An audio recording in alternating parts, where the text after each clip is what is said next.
Ta'ala, santri-santri yang senantiasa Allah muliakan.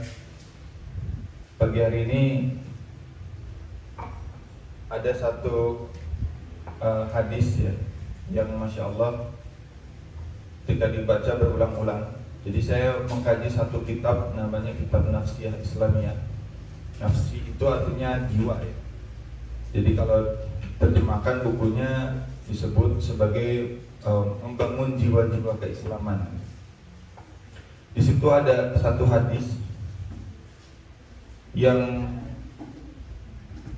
menulis hadis itu Imam At-Tabrani. Beliau menyampaikan bahwa Allah Subhanahu wa Ta'ala berfirman bahwa Allah ya melindungi wali-walinya. Barang siapa yang merendahkan wali-walinya, maka Allah akan merendahkannya. Dan Allah paling senang ya, didekati melalui apa? Melalui amalan fardu.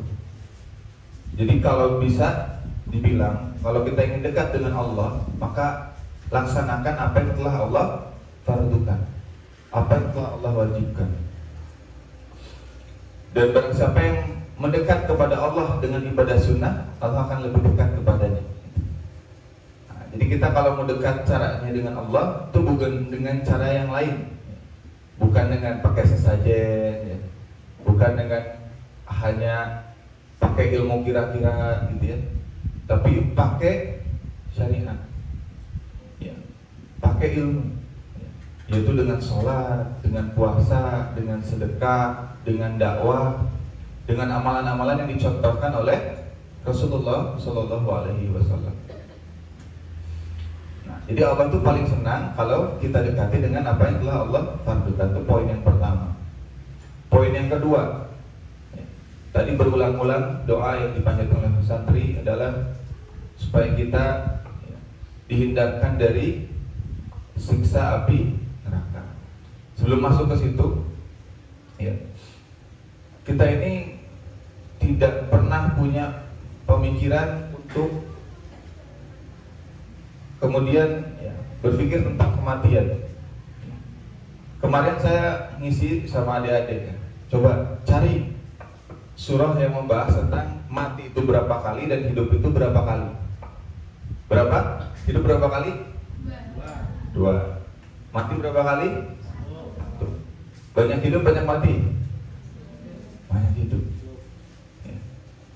Dan mati ini yang sering kita takutkan, ya kan?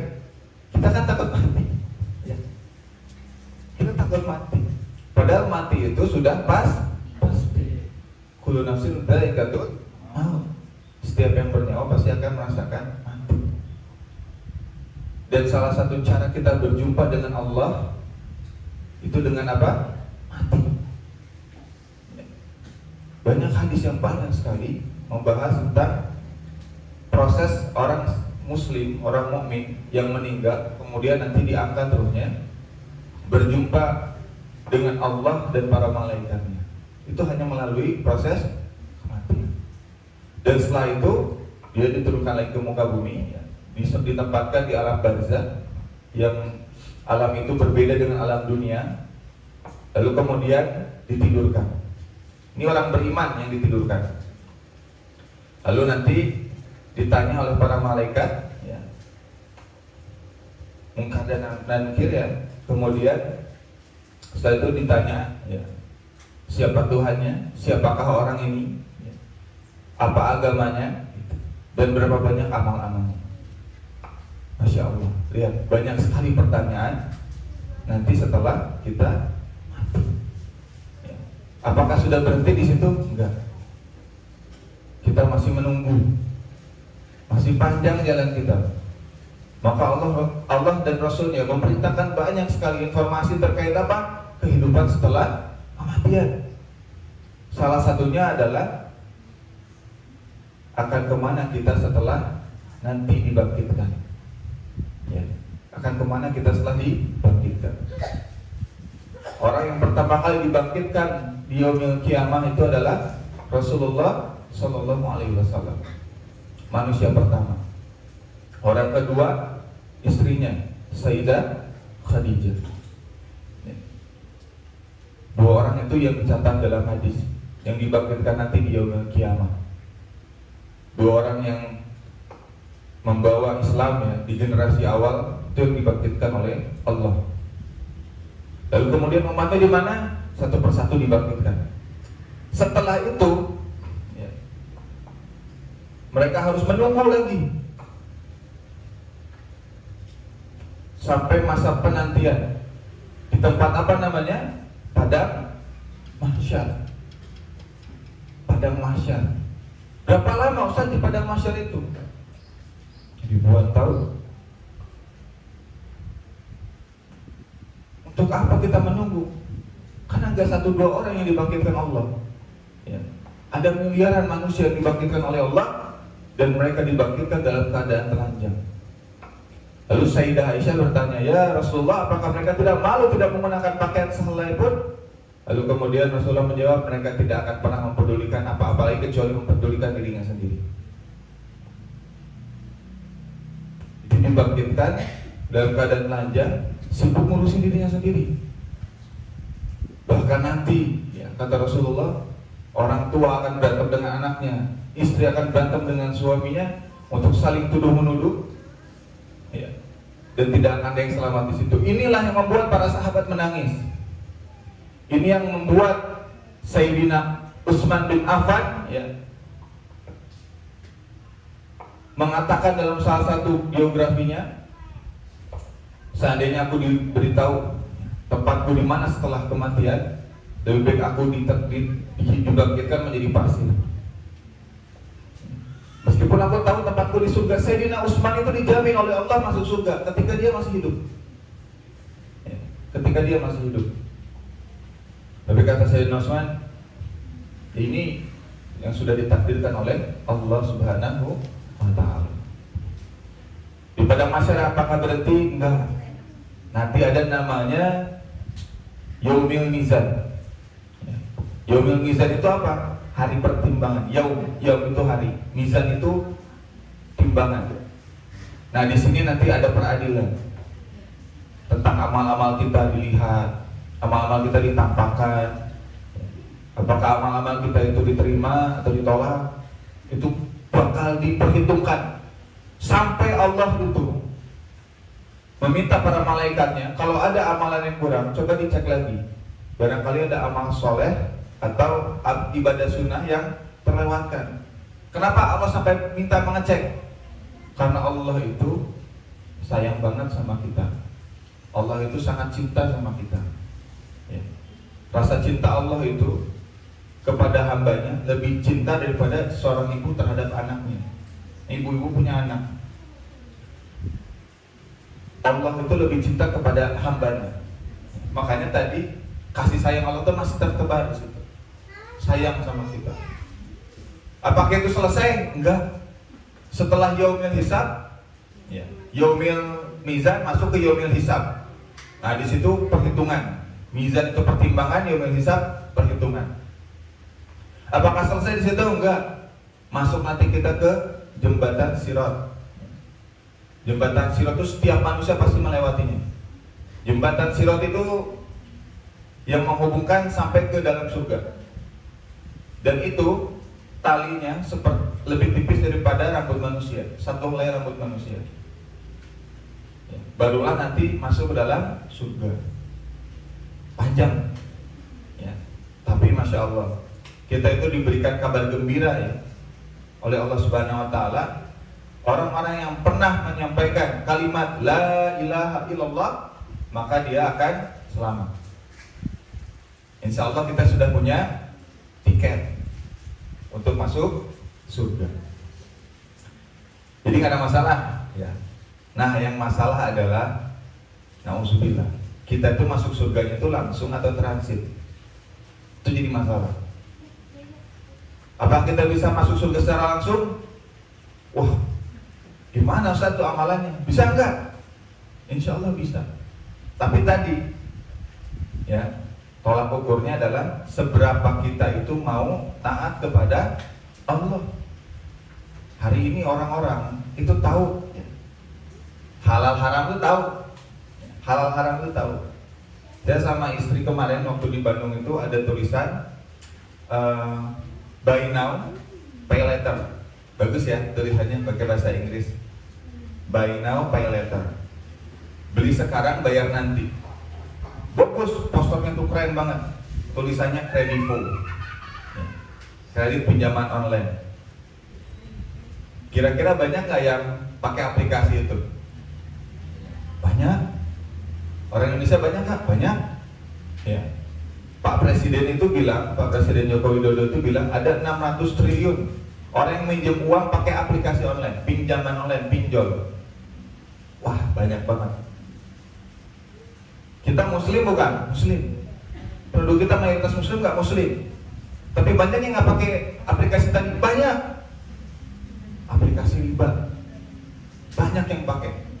Kira-kira kalau melaksanain aktivitas riba itu sayang sama Allah atau benci sama Allah? Benci. Benci sama Allah juga. Kan Allah tadi bilang di hadis yang awal, Allah lebih senang didekati dengan sesuatu yang difardukan. Ya sholat, sedekah, kembali ke majelis ilmu, ini Allah sayang banget. Jadi amal-amalan yang kemudian bisa menghasilkan pahala itu Allah senang banget. Jadi contohkan oleh Rasulullah, Allah senang banget. Tapi apa-apa yang Allah benci banget. Benci. Itu Allah utarakan dalam Al-Quran berkali-kali. Dan Al-Quran itu gak bicara tentang kemanisan surga saja ya. Al-Quran itu bicara tentang dahsyatnya siksa api neraka ya. Nah nanti kalau mau minta sama Allah, nanti boleh dicatat ya di dalam Quran surat Al-Furqan ayat 65, doa agar kita dihindarkan dari siksa api neraka. Nah di sini yang ingin saya bahas tentang siksa api neraka. Neraka itu kayak gimana sih gambarannya? Karena yang kita gambarkan itu kan gak masuk ke kepala kita ya. Neraka itu ya cuman berita aja, informasi udah. Surga ya angin lalu aja, oh indah gitu, udah cukup. Oh di surga itu ada bidadari. Nah di sini kita gambarkan supaya detail dan jelas. Suatu hari ya Rasulullah SAW ditanya oleh sahabatnya, namanya Abu Hurairah, ditanya, apakah panasnya neraka itu berwarna oranye? Ini kan kalau kita bakar api kan pakai oranye ya. Kata Rasulullah tidak. Neraka itu berwarna hitam, hitam pekat. Ya. Seperti aspal yang belum dicampur sama pasir. Jadi hitam banget. Itu kata Nabi SAW. Lalu kemudian Rasulullah menambahkan bahwa neraka itu dibakar 1000 tahun oleh Allah Subhanahu Wa Taala, ya, yang tadinya berwarna merah, ya, jadi oranye berwarna merah, lalu kemudian berwarna hitam selama 1000 tahun lagi, dan selama 1000 tahun lagi Allah membakar neraka itu dengan menjadi berwarna putih. Nah, ini baru yang saya masuk ya. Api yang paling panas di dunia itu berapa derajat sih? Di dunia, di bumi. Berapa derajat? Paling besar berapa? 3000 ya. 3000 derajat Celcius. Dengan 3000 derajat Celcius ya, besi aja bisa leleh. 3000 derajat Celcius dibakar itu bisa leleh. Besi itu kan kuat ya, keras. Ya. Di dalam Al-Quran disebut Al-Hadid. Ya. Al-Hadid itu besi. Keras kan, tapi dengan api hancur itu besi. Nah, bisa dibayangkan, coba bayangkan ya, besi itu bisa meleleh dengan 3000 derajat panas di dunia. 3000 derajat bisa langsung gosong manusia. Apalagi manusia itu ringkih, manusia lemah ya. Lemah. Sekasih pusing aja udah di kasur aja udah nggak bisa ngapa-ngapain. Kasih pusing gitu, belum dikasih apa-apa, fisiknya belum diganggu yang lain. Lemah. 3000 derajat Celcius. Itu udah digabung dengan kekuatan voltase listrik. Jadi 3000 derajat. Lalu panas yang lebih panas apa? Matahari. Matahari berapa derajat Celcius? Matahari itu 7 juta derajat Celcius. Itu yang paling luarnya. Paling dalamnya itu 15 juta derajat Celcius. Kira-kira kalau orang masuk situ itu bisa selamat nggak? Enggak. Nah, itu mah percontohan. Lalu neraka kayak gimana, Ustaz? Neraka itu ya, tadi berwarna apa? Ya. Api neraka dibakar sampai berwarna putih. Itu yang disampaikan oleh Rasulullah. Nah, fakta pemikiran ini yang ada di dalam Al-Quran dan hadis itu nggak nyambung sama kita hari ini. Amalan kita biarin aja, nggak ada kaitannya sama Quran dan hadis. Itu yang kemudian menganggap dosa-dosa yang kita lihat itu besar jadi kecil. Ya. Dan parahnya lagi kata Rasulullah, ketika orang masuk ke dalam neraka, orang itu menjerit kesakitan, teriak-teriak, bahkan membaca doa surat Al-Furqan tadi yang dihafal. Tapi Allah kemudian apa? Melupakannya, tidak didengar. Kenapa? Karena dia telah melupakan Allah di dunia. Karena dia telah melupakan Allah di dunia, dia telah mengabaikan ayat-ayat Allah, ya, maka Allah melupakan dia nanti di akhirat. Sedih nggak tuh? Kita doa, ya Allah, udah terlambat. Dan satu orang itu dijaga 19 malaikat Zabaniyah. Udah nggak bisa lari kemana-mana. Mau minta sama penjaga. Siapa penjaga malaikat neraka? Malik. Wah, itu lebih ganas lagi, lebih galak lagi. Senang banget. Ya. Orang yang sudah ditakdirkan selama masih hidup itu masuk neraka namanya Abu Lahab. Sama istrinya Ummu Jamil. Itu satu paket keluarga tuh masuk neraka semua. Karena yang bicara itu adalah Al-Quran. Maksudnya apa? Al-Quran membicarakan keluarga Abu Lahab supaya kita tuh selamat. Jangan dicontoh nih keluarga seperti ini. Jangan dicontoh keluarga yang tidak taat sama Allah, tidak beriman kepada Allah. Kita nanti sudah di dalam neraka, na'udzubillah. Dan kita berharap kita terhindar dari neraka itu, supaya digambarkan ke kepala kita dahsyatnya siksa api neraka. Ya. Udah nggak ada lagi waktu untuk tobat di situ. Ya. Diisi pezina, diisi tukang koruptor, semua kumpul di situ, silaturahim, reuni. Dan yang lebih parah lagi apa? Yang lebih parah lagi, kita itu disiksa sekali atau 2 kali, atau berkali-kali. Nah, ini yang menarik. Di dalam Al-Quran disebut kullama. Kullama itu apa? Dijadikan utuh, hancur. Utuh, hancur. Itu yang diberitakan Al-Quran. Nah, menurut para peneliti, kalau kemudian tubuh itu hancur, hangus, sarafnya tidak berfungsi normal, jadi tidak merasakan panas. Tapi ketika utuh, sarafnya berfungsi normal 100%. Artinya apa? Dia merasakan sakit yang sangat dahsyat. Berkali-kali, kullama, dia diulang-ulang, ya. Jadi utuh lagi badannya, hancur hangus, utuh lagi, hancur hangus, utuh lagi. Itu yang terjadi. Sampai kapan? Ya, sampai masanya itu habis. Nah, ini kabar gembira lagi bagi orang beriman. Orang beriman yang punya imannya sebiji zarrah, kecil kali, itu tetap nanti dimasukkan ke dalam neraka, tapi tidak selamanya. Wah, horor ya. Kalau misalkan di dalam neraka itu tidak lama, berapa tahun Ustaz? Ya minimal 5.000 tahun. Minimal Ustaz, ya. Ingin cepat nggak? Enggak Ustaz, inginnya nggak mau ngelihat. Kalau nggak mau ngelihat, mumpung masih hidup. Jangan sampai penyesalan itu nanti ketika kita sudah mati. Makanya kalimat Sayyidina Ali itu bagus banget. Ya. Kalimat Sayyidina Ali itu bilang begini, An-nas niyam, manusia itu tertidur. Ya. An-nas niyam, manusia itu tertidur. Tapi ketika dia mau mati, dia baru sadar. Idza matu intabahu, bahwa hidup ini harus serius. Hidup ini harus dijalani sesuai dengan ketentuan Allah. Ya, nggak berguna lagi Bu. Ya, mohon maaf, harta itu di sana udah nggak berguna lagi. Kita bayar hutang itu nggak pakai uang, nggak pakai emas, nggak pakai mobil, nggak pakai rumah. Di akhirat hutang itu dibayar dengan pahala kita.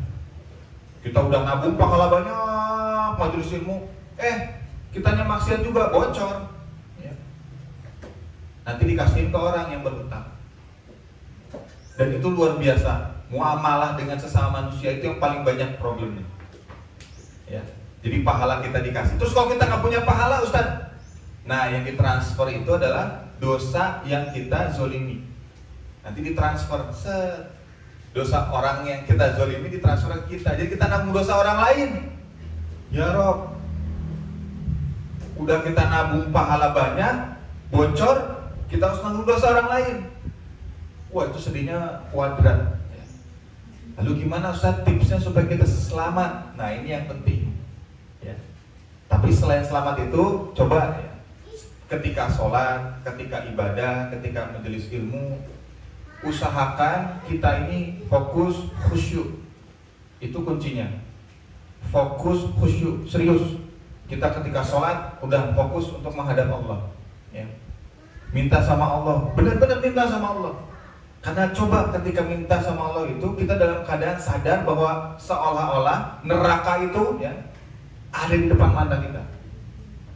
Itu tipsnya khusyuk. Kalau dunia di depan mata kita, kita susah khusyuk. Kenapa kita kemudian sholat nggak pernah khusyuk, baca Quran nggak pernah lurus, nggak pernah benar? Salah satunya kita tuh ditampakkan dengan mata. Ya, pikiran baru takbir, kepikiran ingin punya cita-cita dunia, ya. Ingin punya rumah, ingin punya mobil. Apakah salah rumah dan mobil? Nggak salah. Yang salah itu adalah penempatannya jadi prioritas. Kalau rumah itu jadi wasilah untuk kajian, ya, untuk silaturahim, insya Allah jadi pahala. Kalau mobil itu digunakan untuk dakwah, insya Allah jadi pahala. Jadi apa yang harus kita lakukan? Rubah mindset kita, rubah isi kepala kita, fokus khusyuk. Gambarkan neraka itu depan mata kita. Ya, seolah-olah matahari itu menghantam kepala kita. Itu yang membuat para sahabat menangis. Pernah dengar Sayyidina Abu Bakar As-Siddiq itu kalau jadi imam, air matanya bercucuran nggak berhenti. Itu karena mereka meyakini, memahami bahwa neraka itu nyata. Neraka itu betul-betul di mata mereka. Padahal mereka itu nggak pantas untuk masuk neraka. Sayyidina Abu Bakar itu Masya Allah, orang kedua terbaik di muka bumi ini setelah Rasulullah SAW. Orang yang paling pertama membela agama Allah, hartanya habis untuk membela Rasulullah. Sayyidina Abu Bakar yang menemani Rasulullah dakwah sampai hijrah ke Madinah. Sampai di gua itu dicucus sama kalajengking beracun. Dan tidak berteriak karena takut membangunkan Rasulullah. Itu Sayyidina Abu Bakar. Dan Sayyidina Abu Bakar itu dijamin dalam 10 orang masuk surga tanpa hisab. Jadi nggak layak masuk neraka. Tapi kenapa dia tetap menangis?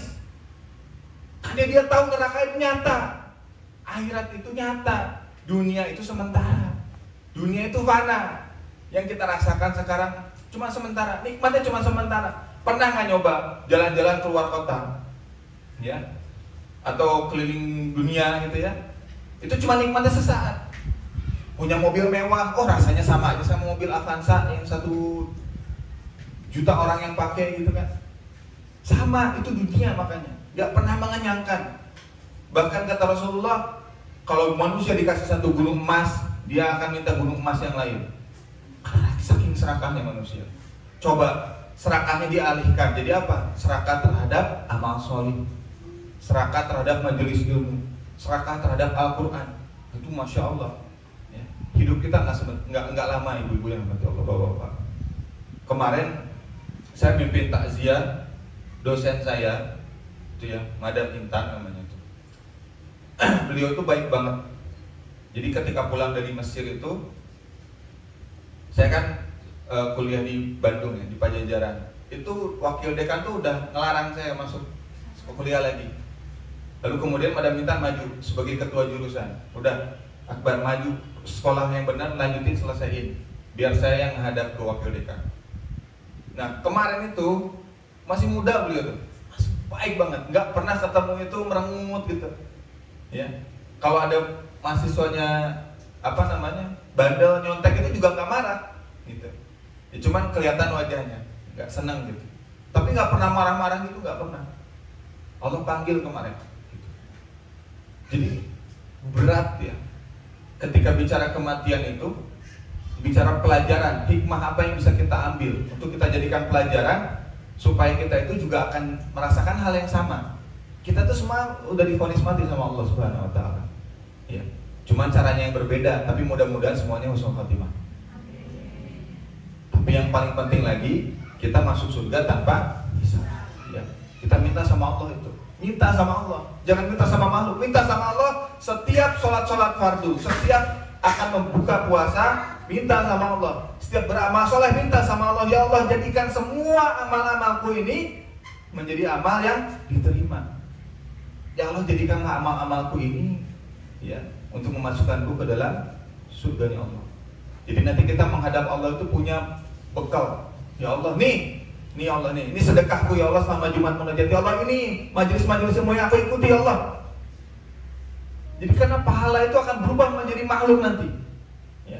Bahkan ketika nanti kita wafat, dimasukkan ke dalam kubur, pahala itu yang akan menemani kita, bukan saudara.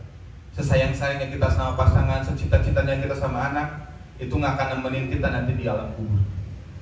Selesai setelah sakaratul maut, ya, menjemput, dipanggil sama Allah ke atas langit, pulang lagi itu tinggal pahala saja.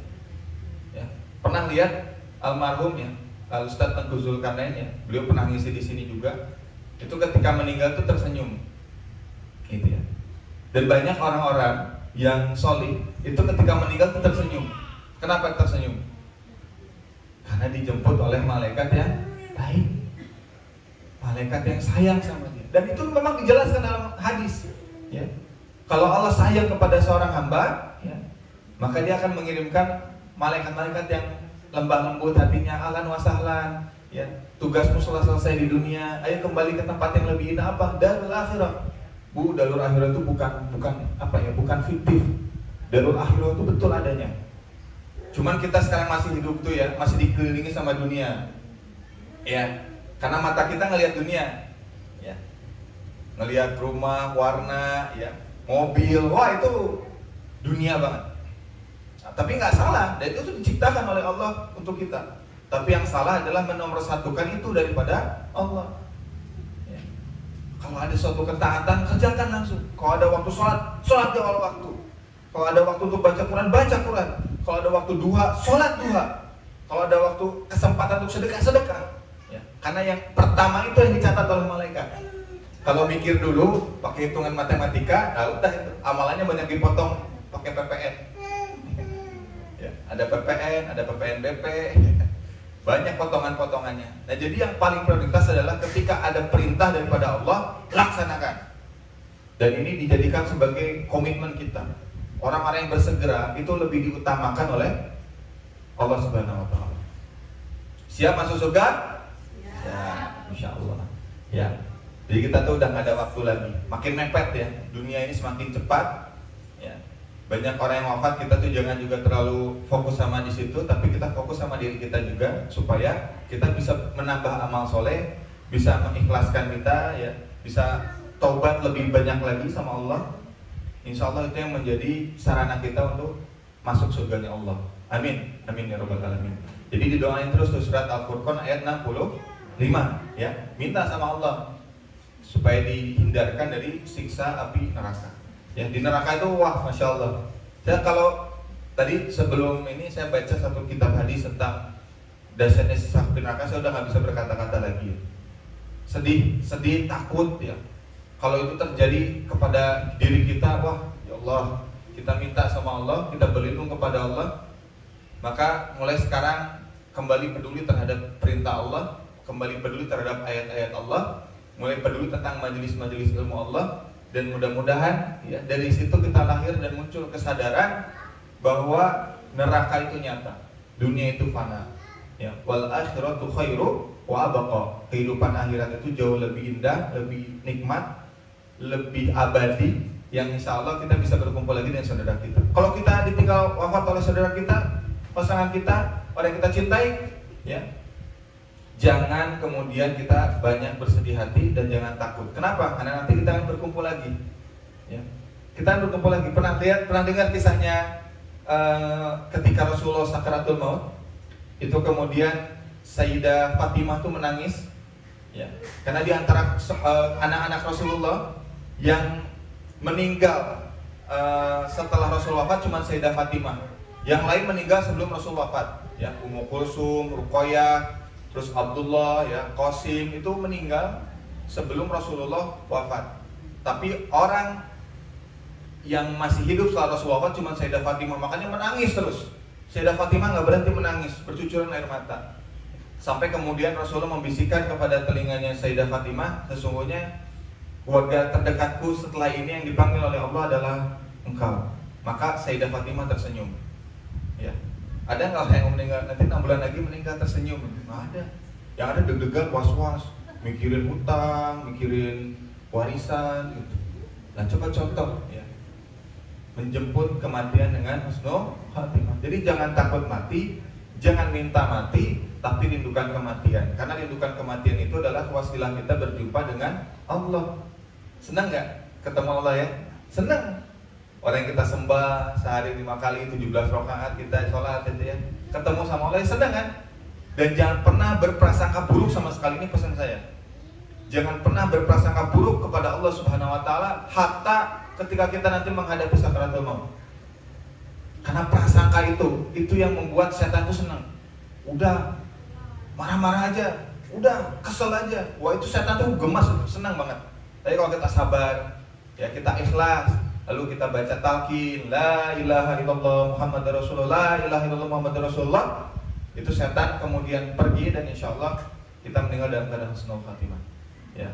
Nah, amalan terakhir yang mungkin bisa diamalkan, yang paling sederhana, saya nggak pernah berhenti meminta semuanya untuk menjaga wudhu. Wudhu itu salah satu-satunya mungkin ya amalan yang paling sederhana yang menyebabkan orang husnul khatimah. Makanya sunnah Nabi SAW sebelum kita itu tertidur, ya, diperintahkan untuk wudhu dan sholat witir. Boleh 1 rakaat, boleh 3 rakaat. Nah, sholat witir ini boleh di awal, boleh di akhir. Ketika qiyamul lail atau tahajud boleh dilaksanakan. Ya, tapi melaksanakan hadis tadi, insya Allah juga berbuah pahala buat kita. Karena mencontoh daripada Rasulullah SAW. Wudhu aja cukup. Ternyata gampang bisa masuk surga. Ya tergantung, ya makanya jangan banyak maksiat. Ya, kalau nggak banyak maksiat, insya Allah masuk surganya cepat. Ya, ada tawaran riba, ditolak maaf. Ya, malah kita dakwahi, Pak, riba itu gini. Pernah kartu kredit itu telepon kan? Saya nggak ngerti mereka dapat nomor telepon saya dari mana. Ditelepon terus. Ini dengan Pak Akbar, ya. Ini saya dari gitu ya, kartu kredit dari bank gitu ya. Terus dia bilang, ini saya tawarin, ini Pak, Bapak bisa ini dapat kartu kredit ini nih. Nah, selesai udah, baru saya kasih tahu dengan dengan ayat Quran. Mbak, coba buka Quran Surat Al-Baqarah ya, 275 sampai 279. Coba tadaburi ya. Ya. Dan mudah-mudahan Mbak segera keluar dari kerjaan Mbak ya, karena Mbak ini sudah Masya Allah ya, ini pekerjaan yang tidak halal. Mbaknya langsung nutup duluan ya. Ya, jadi malah bisa jadi ladang dakwah buat kita ya kalau ditawarin ya. Jadi bukan kita tutup, kita reject ya, malah itu nggak dapat apa-apa. Udah aja dengerin dulu, selesai ngomong baru kita dakwahi. Jadi kita punya iman sama Allah Subhanahu wa taala ya. Jadi kalau ditawari sesuatu yang membuat takjub dunia, hindari. Karena nilai dunia itu hanya sesaat. Baik, mungkin itu saja dari saya, tidak panjang lebar. Kita meminta kepada Allah supaya kita dihindarkan dari siksa api neraka, didekatkan ke dalam surga, dikumpulkan bersama orang-orang solih, dikumpulkan bersama para nabi, diberikan ketaatan, ya, diberikan pemahaman yang hak itu hak dan kita bisa menjalankan yang hak itu, dan kemudian kita diberikan pemahaman yang batil itu batil agar